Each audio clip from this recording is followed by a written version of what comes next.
Good morning, my dear friends. So yesterday I told you that we'll be discussing about the garden and the speciality of my garden. There are flowering plants. See, you can see this hibiscus here, right? So the beautiful hibiscus, and around 20 odd coconut trees are there. Coconut trees, huge trees. And here the jasmine plant is there. Every day I get a lot of flowers, and every day morning I pick them up for my puja activities. And this jasmine is quite huge jasmine, right? And it's so beautiful, and there are different varieties also I have. And this is one thing which we would like. Roses there. And here you would see the aloe vera plant. I'll be talking about aloe vera and its benefit later. And traveling down this organic farm. Why I call organic? Because for the past 20 years I have not used any kind of fertilizers or chemicals, pesticides in my farm. A small rose. Only additional ingredient which I put in this farm is the cow dung, and that too I get it from organic sources and from the Indian breed cows. Here you have got this wonderful rose. See how beautiful it is. So every day morning I wake up at 4 o'clock, have my daily activities of daily living as I shared with you. Then I collect all these flowers, and then I conduct my puja activities. So I just wanted to share the kind of source where I'm getting the flowers. So this is another interesting aspect. There's a motor connecting, and I told you there is one ingredient which I am adding to my plant, that is the cow dung. Apart from that, there is another secret also. All the water which is collected from the septic tank, the bathing water, the water that is used for washing my vessels and cloth, everything is collected here in a collection tank, and it is treated. You cannot see the treating bed because it is submerged inside. And after cleaning that water, it comes to a collection tank here, and after it is collected, it is pumped to all the plant on a daily basis. You would see that my plants for the past 20 years is blessed to have no chemicals, no fertilizers, no pesticide and all these things. I don't know if you can see some coconuts there, huge.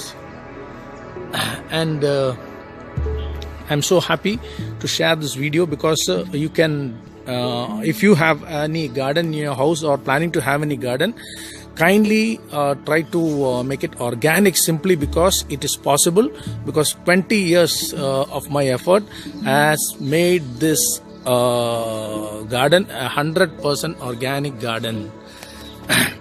So you can see that coconut has been removed, right? And this will be used as firewood. I'll be sharing about how to have your firewood cooking and things like that tomorrow. Here, this is a small machine which is used for making that coconut into small pieces before giving to the mill, right? So this is also a glimpse of my house. I just wanted to share. You see wonderful greens for my curry, greens. And I can show you a small mango also, which has come now from a small plant, a very small plant.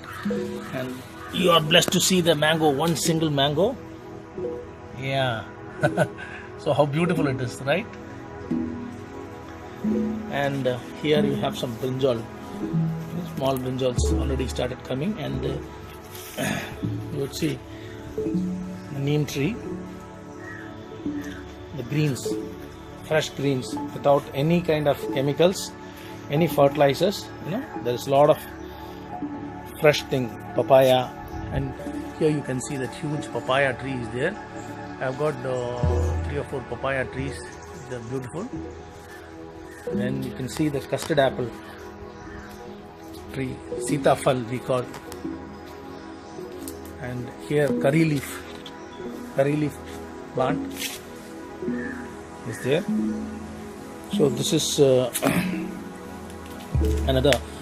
This plant is around Karpuravalli, it is called in Tamil.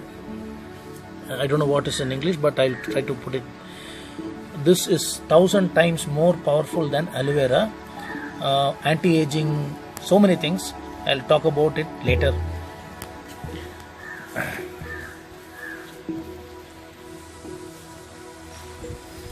This is my work area. Here outside we don't wash vessels inside the house, but we have a separate work area out here. So that's how we wash, it's covered shed work area. And you can see a lot of plants here also, greens. This is, I don't know, most of you would have not seen this plant. This is a wonder plant because this one leaf of this plant will smell like all the spice combination, and this plant is called as allspice plant. You can go and browse and see it, and I think it is an imported plant. My uncle gave me, and this is a plant especially for putting in the oil. Because this is very, very, very, very good for skin, and even the most dreaded skin diseases could be kept at bay using this this leaf in your oil. So there are so many other plants also here. Here it's full banana. You can see, right? So I am very happy that I was able to share this to you, so that you can also, and this is a wonderful thing. Yesterday I was talking wild grape plant, I was talking yesterday about that. Best source of calcium, and if anybody has got fracture and things like that, they have to take it simultaneously, so that their recovery will be less than half the period of the normal recovery. So this is a wonderful plant, right? So God bless you all. Tomorrow we'll catch up with something more interesting. Bye.